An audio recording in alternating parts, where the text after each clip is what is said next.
So I got this theory right now that's come across my brain, and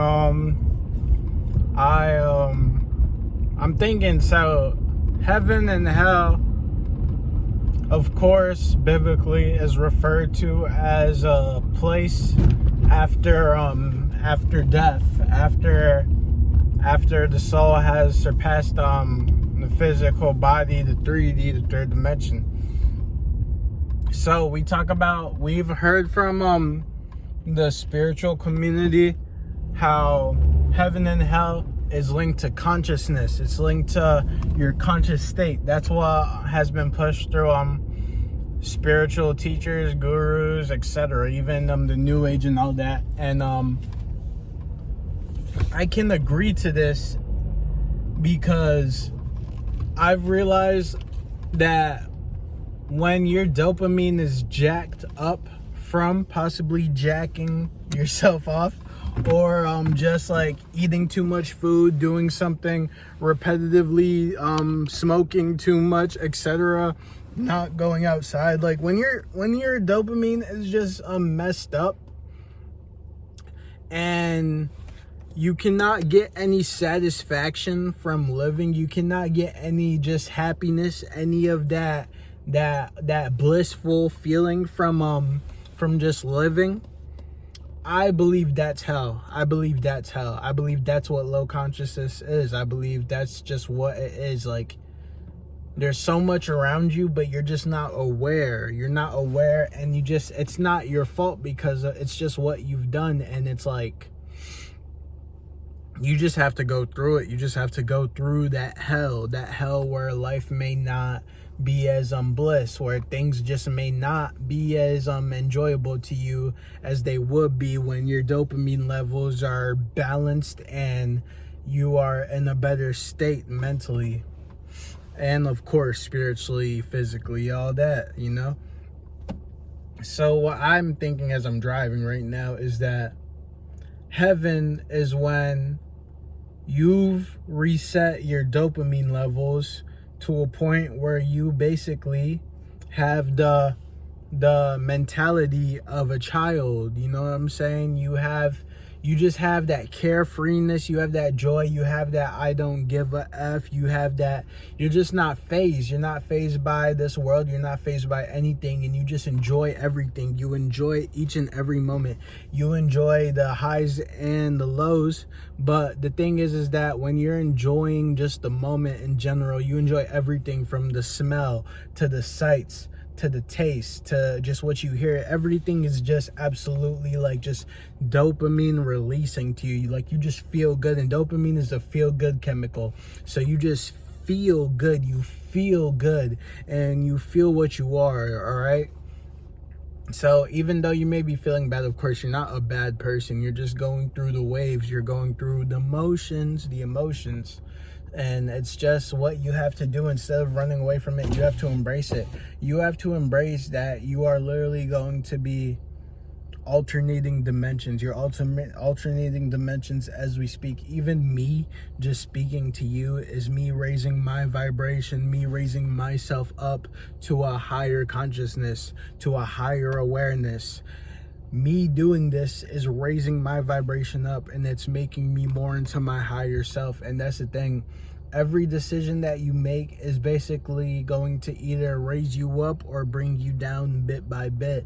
And it can be the littlest things, bro. It can be the littlest things, just like gossiping about someone. Me and my coworkers were gossiping about someone, not to be rude, but like just saying a little something about this new person.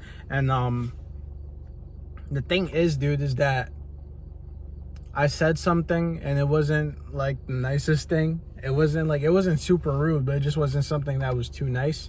And so even after I said it and the two other coworkers were talking, in my head I was like, sorry, God, forgive me, Lord, forgive me, because it's like, it's not good to gossip. It's just not good. That's not right. It's not, I just think it's not right. it's cowardly, because you're talking behind someone's back, and then when you see the person, you just pretend to be. It's not right. And that's why even myself, I had to apologize about that, because even though what I said wasn't like serious, it's not good, it's not right. That's just not what God would want me to do. So I apologize. And even when the person was there, I said sorry to him, but I didn't like actually say sorry to him. I just said I'm sorry for like to this person, to myself, because I apologize to myself. Like whenever I do dumb shit, or whenever I do stuff that's just not right, I have to apologize to myself, even if it's a relapse or just yelling or something wrong, something that's just not good for me, that lowers me. I have to bring myself back up by apologizing to myself and realizing to like not make this mistake, and of course I'm not perfect. None of us are perfect. You're not perfect, but that's just how it is. The more conscious, the more aware you are of what you are doing, and the thoughts that arise in your head, etc., the more you will be more in your highest self and your God mode, where you decide what you put your mind, attention, energy to, instead of having your mind, attention, energy being just used and abused by different things, whether it's from the social media to some person that is just trying to use you for maybe your body or your anything, energy, whatever. So this is why discipline is key, and self-development is really not self-development. It's just coming into a closer connection with God, in my opinion. That's how I see self-development.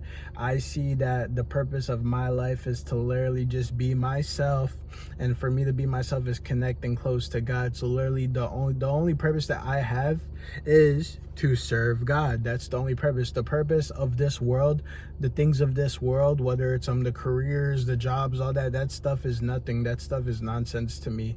Of course, I want to do something that matches me, and I know that God will be able to provide when the time is coming, or when the time has met. That's the best way I could say, when the time has met, because the time is coming as we speak, but when the time has met.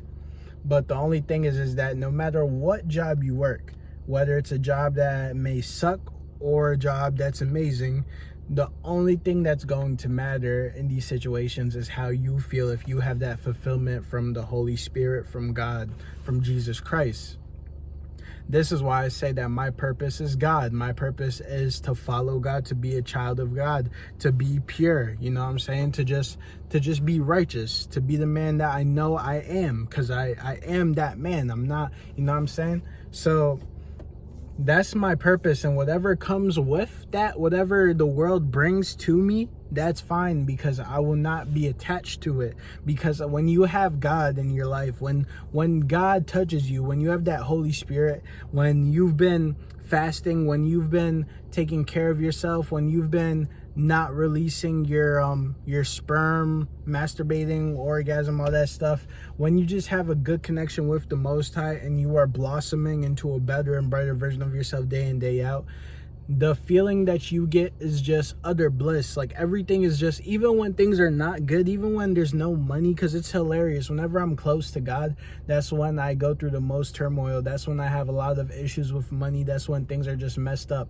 But when I'm not close to God, that's when I have all this money. That's when I have all this money coming my way. That's when I have enough money to buy weed whenever I want. That's when I have enough money to buy shoes. That's when I have enough money to do literally whatever. But then it's funny, I have all these things, but then I don't even feel good. I don't feel happy. I don't feel God. I don't feel close to the Most High, to God. You know what I'm saying?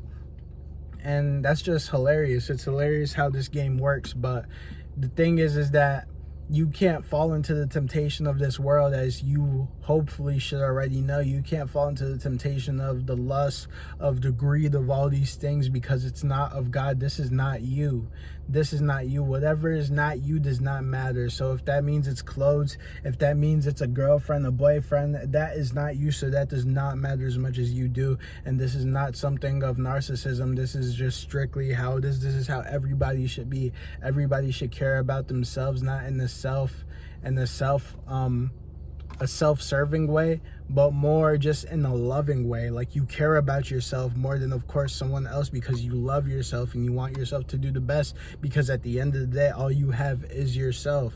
You're all you can really rely on. When it's time for you to move to whatever city, state you're going to, who are you going to really rely on? Yourself. That's all you truly have. And also God. That's what I mean when I say self and all that. It's really linked to God. But I feel like at this point, if you've been on my YouTube channel for this long, you should already know hopefully what I mean. But if not, it's okay.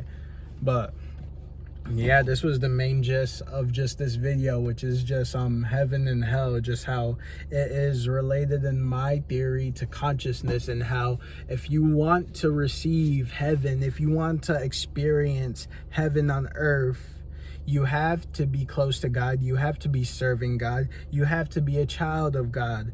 It doesn't mean that you're going to be perfect, but of course you have to strive to be like the Most High. And as long as it's in your heart that you're striving to be like your Heavenly Father, the Lord will bless you. The Lord will forgive you. The Lord will love you. Because the Lord sees in your heart. All right, a lot of people can talk on this YouTube stuff. A lot of people can take these pictures on social media and say all these things as though they're really about this lifestyle. They can all act, they can all talk about church, they can all talk about church groups, and you know what I'm saying, but I'm telling you, it's about your heart. And the real recognizes the real. That's what I'm telling you. The real recognizes the real. I'm telling you that. If you know what that means, you know what that means, all right? The real recognizes the real. So whenever there's all these people that are claiming his name, saying his name, and trying to talk about the Bible and all that, and trying to recite all these scriptures so that they feel like, oh, well, I'm closer to God because I know these scriptures. I'm closer to God because I can recite blah, blah, blah.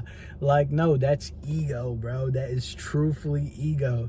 The only way to just be close is with what I've been saying, with fasting, with taking care of your body, exercising, with just prioritizing yourself. That's really how it is in all aspects, and it's a journey, you know what I'm saying? It's a marathon, and sometimes even myself, I forget that, because you know, when you've been walking this walk for a while, you know, it's just you forget how long you still have, how like you still have such a long way, how even back then, remember who you were even just maybe last season, maybe in the winter, like you're different from who you are now, and you're always going to change. You're always going to shift through the lows of life and through the highs of life. It's all to make you into a better person. So even though the ego may act up and be like, oh, why me? Oh, my life is this and that. Oh, why do I have to be around all these people that give up? Oh, fuck this, fuck nah, bro. Just take it in, and just embrace it, okay? Because this is all like the greatest. This is honestly one of the greatest experiences ever. Like, it truthfully is. It truthfully, like, just being here, like, even when my dopamine and whatever, even when I'm just like not feeling like that life in me because of my mistakes and such things, I can still see the fact that this is honestly such an amazing gift. And you truly realize that once you detach from it, once you truly detach from it, like detach from it from your soul. Because once you detach from your soul and you come back into connection with just the Most High, and then you get that sense of just knowing, you're of this world, you're in this world, but not of it. That's the best way to say it. Of course, you're going to be of this world. Here and there, you'll make mistakes, but you'll rise. But the thing is that even though you're not of this world, you're in it, and you just see like, wow, like even though this isn't my home, this is really a cool, just everything is dope. That's the best way to say it. This whole experience is just amazing. And it's a blessing. Even though there is the good and bad of it, the duality, it's just truly amazing. And it's what everyone should, who knows about everyone, but it's what I hope most people would realize eventually when the time comes. Whether they're young or whether they're old, eventually they'll realize, wow, this is a blessing. This is a blessing. And being able to just be here is a blessing. So what I'm saying is just don't ever forget too, even when you're going through the battles, even when you're going through tough times, whether it's a loss of friends, family, breakups, relation, all this stuff, all these things, all this negativity, whatever, even the good, whenever you're going through all of it, just embrace it all. Embrace it all, because no, this is not forever, bro. This is really, like, this is not forever. This 3D existence is not forever. But guess who's forever? Guess what's forever? You are. All right. Without your awareness, bro, without your awareness, none of this would even be like existing. And it's just it's a mind fuck. All right. But look, I've talked and I've been doing well, guys. I've been not to toot my horn, but when it comes to weed, I've been able to not smoke during work. And I'm talking about like the whole like 7 to 8 hours. And I tend to feel a little bit of urges here and there, but nothing crazy, nothing like where I'm just like, oh, can this shift go? Like, nah, I'm chilling, bro. I'm in the zone. I'm working and I just feel good. And it was all due to how I started the day. And it's all thanks to God. It's all about how you start your day as well. Like if you start your day well, you're going to be okay, you know, and also how you finish your day. Even though it's nighttime, even though it's about to be 2 in the morning, I still got some things to do before I can relax and hit my little bowl, you know, and just get right and just relax and just have a great time. But I just want to tell you all, man, no matter what you're going through, just keep on fighting. I'm telling you, like, this is truthfully the greatest fight. This is the greatest battle. This is the greatest war. This is the greatest story ever told. And the fact that you're able to be a part of it, the fact that you're even being able to create your own part of the story, because you are part of the story. You understand that you literally are part of the story. So the fact that you're able to be part of that story and actually have a scene in it, because you are one of the chosen ones. You are not just someone that's in the background. You are actually there. You're actually playing in the game. You're actually there fighting demons, fighting principalities of darkness, fighting lust, fighting all these sins, etc. And the fact that you're coming out of even taking a L here and there and bouncing back up into a better warrior and like just studying from your L's, it makes you better. So that's why every time you take a L, study from it, get better. What did I do? What did I do to cause this situation that happened to me? All right, was I on my phone for too long? Was I looking at something for too long? Was I slipping into my thoughts? Was I, you know what I'm saying? Just things like that, okay? And like the more conscious you are, the more aware you are, the more aware of just things that come up and pop up in your head, and just in reality, you'll be able to discern through it and just keep on going, keep on flowing, all right? Flow. You are a wave that is linked to an ocean, all right? But peace out. Bye.